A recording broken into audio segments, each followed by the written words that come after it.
25 مليون جنيه في 3-4 ايام.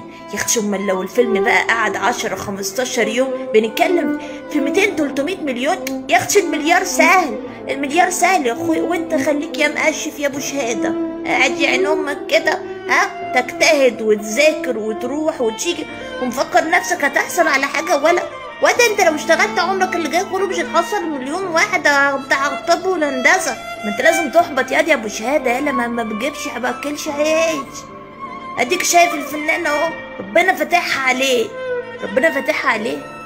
انت متاكد من ده؟ خد يا حمازه، خد يا دكتور حمازه، خد يا باشمهندس حمازه، خد يا باش محاسب حمازه على راي طنط منى، خد يا ناجح يا فالح، ربنا فاتحها عليه. انت شايف ان ده فتح من الله عز وجل؟ تبقى عبيط.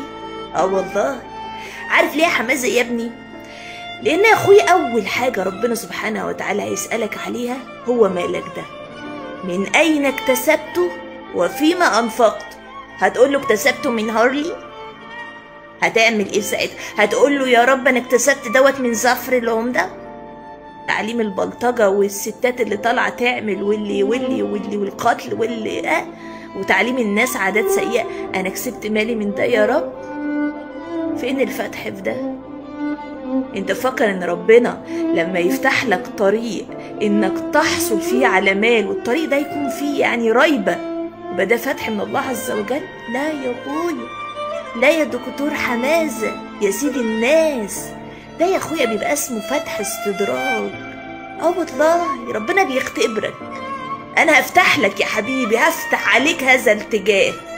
هتعمل ايه؟ هتمشي فيه ولا هتقول يا رب حاشا وماشا؟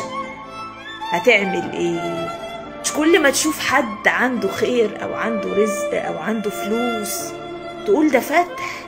مشكلتنا ان احنا بينحصر عندنا النجاح والفتح في الفلوس. لا يا اخويا، عمر الفتح ولا البركه ولا رضا ربنا سبحانه وتعالى عليك وعلى العبد كان في الفلوس او انك معاك فلوس كتير. اذا كان معظم اهل الجنه من الفقراء، فانت بتتكلم في ايه؟